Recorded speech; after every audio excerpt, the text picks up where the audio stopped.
আগামী দিন আল্লাহর রহমতে বাংলাদেশের মানুষের সমর্থনে বাংলাদেশ জাতীয়তাবাদী দল সরকার গঠনে সক্ষম হলে পরে, ইনশাল্লাহ সরকার গঠন করলে পরে আমরা দেশের মানুষের চিকিৎসার জন্য কি কি করতে পারি সংক্ষেপে দু একটি আমি তার বিবরণ আপনাদের সামনে তুলে ধরতে চাই যে আমরা পরিকল্পনা গ্রহণ করেছি। এখানে কিছুক্ষণ আগে আপনারা শুনেছেন যে প্রিভেনশন, অর্থাৎ প্রথমেই যদি আমরা ব্যবস্থা গ্রহণ করি তাহলে কিভাবে রোগ বালাই এই বিষয়টিকে আমরা ঠেকিয়ে দিতে পারবো। এই প্রিভেনশন নিয়ে আমরা কাজ করছি। পৃথিবীর উন্নত দেশগুলোতে, সব দেশগুলোতেই, যেমন আমি যে যুক্তরাজ্যে বসবাস করছি, এই দেশে যে সকল নাগরিক বৈধভাবে এই দেশে বাস করে, যে কোনো নাগরিক তার যে কোনো রকমের চিকিৎসা এই দেশের সরকার বহন করে এবং চিকিৎসা ব্যবস্থা নেয়। প্রিয় উপস্থিতি বন্ধু, এই দেশে জনসংখ্যা হচ্ছে 7 কোটি যুক্তরাজ্যে। বাংলাদেশের জনসংখ্যা প্রায় 20 কোটি অন্তত। এই দেশের সরকারগুলো, যদিও এই দেশটা ভূখণ্ড হিসাবে বড় কিন্তু জনসংখ্যা ছোট, কিন্তু বাংলাদেশ ভূখণ্ড হিসাবে এই দেশের তুলনায়, যুক্তরাজ্যের তুলনায় ছোট হলো, জনসংখ্যার ভিত্তিতে অনেক বড়, বাংলাদেশ 3 গুণ বড়। কিন্তু এই যুক্তরাজ্যের সরকারও এই চিকিৎসা ব্যবস্থায় মানুষকে দিতে গিয়ে হিমশিম খাচ্ছে। তারা একটা ধনী দেশ কিন্তু তারপরেও তারা হিমশিম খাচ্ছে।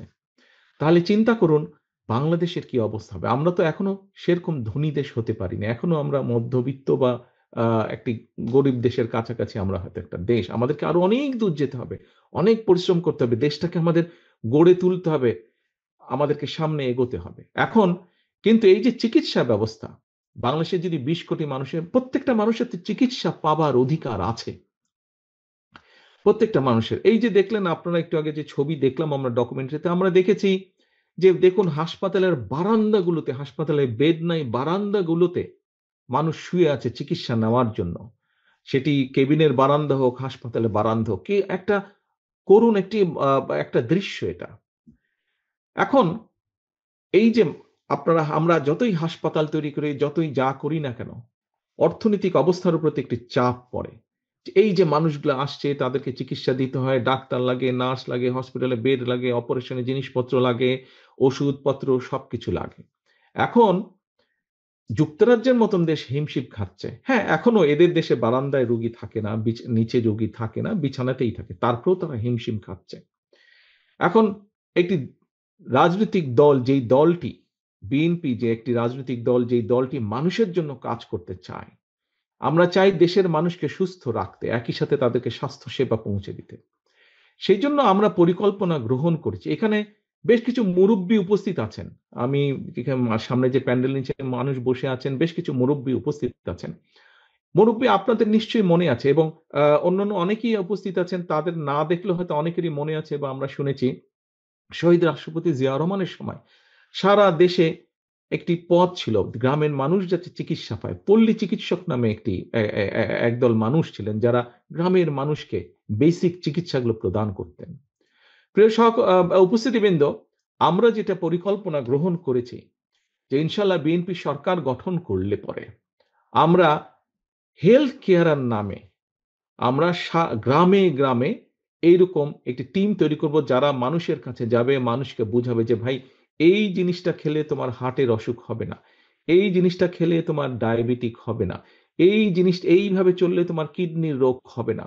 অর্থাৎ মূল যেগুলা যেগুলা যেগুলা অসুখ বিসুখের সাথে জীবন মরণের সমস্যা, মানুষকে আমরা এগুলা বুঝবো, অর্থাৎ যাতে দেশে কম সংখ্যক মানুষ অসুস্থ হয়, এটি থাকবে আমাদের উদ্যোগ।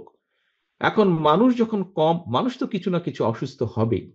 মানুষ যখন কম অসুস্থ হবে, সেই কম সংখ্যক মানুষ যখন হাসপাতালে যাবে, আমরা ইনশাল্লাহ আশা করতে পারি তখন হয়তো আস্তে আস্তে একটা পর্যায়ে আসবে যখন অসুস্থ মানুষ যে হাসপাতালে যাবে চিকিৎসার জন্য, তাকে আর ওই মাটিতে শুয়ে থাকতে হবে না, তাকে আমরা বেডের মধ্যেই রাখতে পারবো ইনশাল্লাহ।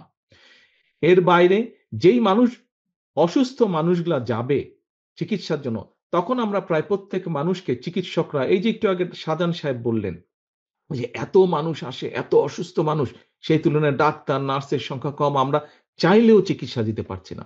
কিন্তু আমরা যদি কম সংখ্যক চেষ্টা করি এবং তার ফলে যদি সরকারের চেষ্টার ফলে যদি কম সংখ্যক মানুষ অসুস্থ হয়, সেই অল্প সংখ্যক মানুষ যখন যারা অসুস্থ হবে হাসপাতালে, তাদেরকে বেটার ভালো চিকিৎসা দেওয়া সম্ভব হবে, ওষুধপত্র দেওয়া সম্ভব হবে। কাজেই আমাদের এইটি একটি লক্ষ্য আছে। আমরা হেলথ কেয়ার তৈরি করব।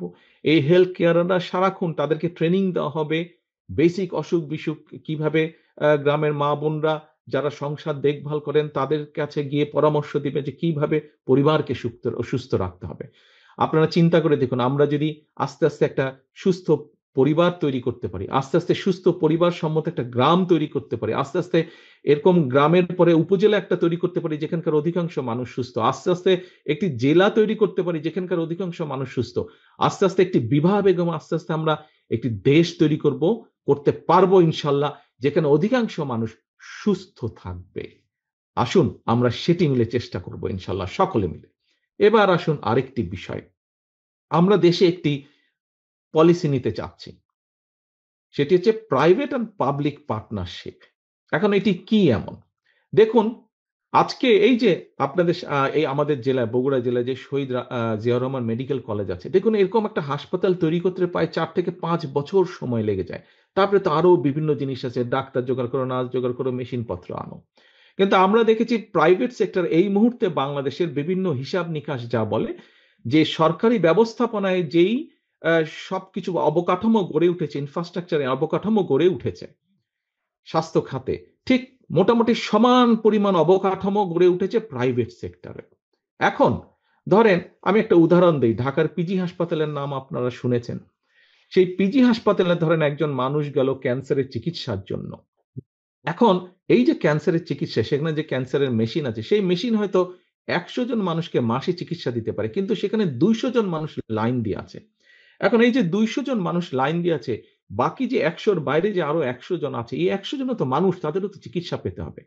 আমরা একটি পলিসি গ্রহণ করতে চাচ্ছি, একটি প্রাইভেট হসপিটাল যাদের কাছে একটি মেশিন আছে, সেই মেশিন ১০০ জনকে দিতে পারে। কিন্তু যেহেতু প্রাইভেট হসপিটাল, সেখানে খরচ বেশি, সেখানে হয়তো মাত্র ৪০-৫০ জন মানুষ যায়। বাকি ৫০ জন তাদের খালি থাকে। তারা সেই মেশিনে সার্ভিস দিতে পারে না। ৫০ জনের সিট খালি থাকে। আমরা যেটা করতে চাইছি সেটা হচ্ছে, আমরা সেই হসপিটালের সাথে কথা বলবো, হিসাব নিকাশ করব তার কি খরচ হয়। আমরা ওই যে এখানে যে পিজি হাসপাতালে ১০০ জন বাড়তি আছে লাইনের মধ্যে, সেই ১০০ জনের থেকে ৫০ জন নিয়ে আমরা এই প্রাইভেট হসপিটালটাকে দিয়ে দিব। বলব যে তুমি এর চিকিৎসা দাও, খরচ আমরা তোমাদেরকে দিব।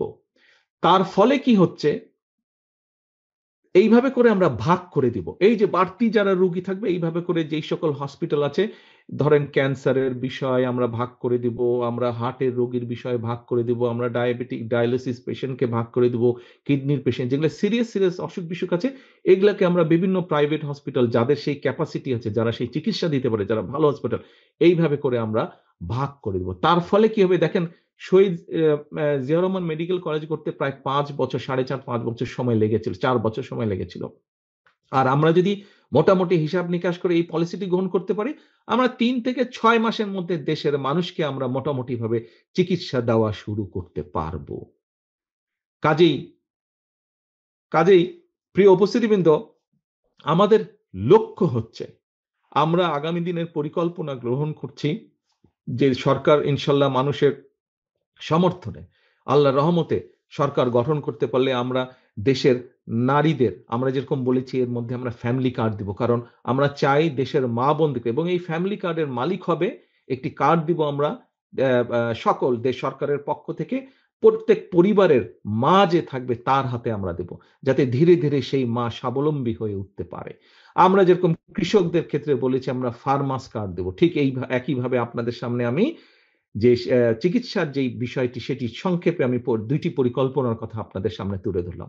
এইভাবে ঠিক আমাদের শিক্ষার ক্ষেত্রে পরিকল্পনা আছে, কিভাবে আমরা আমাদের আগামী দিনের যে ভবিষ্যৎ ছেলেমেয়েরা তাদেরকে আমরা গড়ে তুলবো, তাদেরকে আমরা বিভিন্ন রকম ছোটবেলা থেকে তাদেরকে আমরা কয়েকটি ভাষা শেখাবো, তাদেরকে আমরা খেলাধুলায় এক্সপার্ট করব, তাদেরকে আমরা বিভিন্ন সংস্কৃতিতে এক্সপার্ট করব, যাতে শুধু পড়ালেখা না, পড়ালেখার পাশাপাশিও তাদের বিভিন্ন রকম কোয়ালিটি থাকে, যাতে তারা জীবনে সাথে, সাথে তারা বাকরির জন্য ঘুরতে না হয়। যাতে যেকোনো জায়গায় তারা যখন পড়ালেখা শেষ করবে সাথে, সাথে তারা যাতে চাকরি-বাকরি খুঁজে পায় অথবা নিজের পায়ে স্বাবলম্বী হয়ে দাঁড়াতে পারে। প্রিয় সহকর্মীবৃন্দ, প্রিয় উপস্থিতিবৃন্দ, প্রিয় চিকিৎসকবৃন্দ যারা আমার সামনে আজকে বসে আছেন, জিয়াউর রহমান ফাউন্ডেশনের মাধ্যমে আমরা চেষ্টা করেছি বিগত ২৭ বছর ধরে সাধারণ মানুষের পাশে দাঁড়াতে। কতটুকু আমরা পেরেছি পারিনি সেটা হচ্ছে ভিন্ন বিষয়। কিন্তু আমরা আমাদের চেষ্টা করেছি এবং আমাদের এই চেষ্টা আমরা অব্যাহত রেখেছি। একটু আগে আমি বলেছি এখানে আমরা উপস্থিত অধিকাংশ মানুষ হয়তো আমরা বিএনপির রাজনীতির পাশে জড়িত। প্রিয় সহকর্মীবৃন্দ, আজকে এখানে যারা উপস্থিত আছেন, শুধু আপনাদের কাছেই আমি আহ্বান রাখছি না।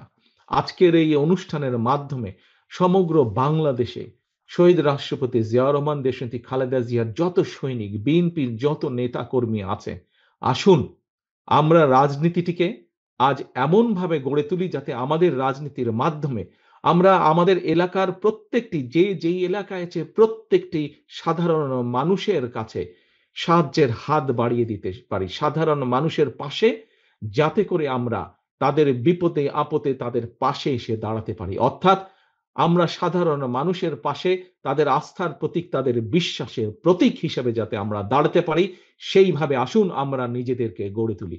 বিএনপির প্রত্যেকটা কর্মী, বিএনপির প্রত্যেকটা নেতাকে আজকে আমরা আমাদের মধ্যে রূপান্তর ঘটাই এবং আমরা আমাদের প্রত্যেককে আজকে জনগণের সেবক হিসাবে আমরা গড়ে তুলতে বদ্ধপরিকর হই। আমরা নিজেদেরকে জনগণের সেবক হিসাবে নিজেদেরকে গড়ে তোলার জন্য শপথ গ্রহণ করি। এটিই হোক আমাদের আগামী দিনের রাজনীতির শপথ, এটিই হোক আমাদের আগামী রাজনীতির পরিকল্পনা, এটিই হোক আমাদের আগামী রাজনীতির লক্ষ্য এবং উদ্দেশ্য।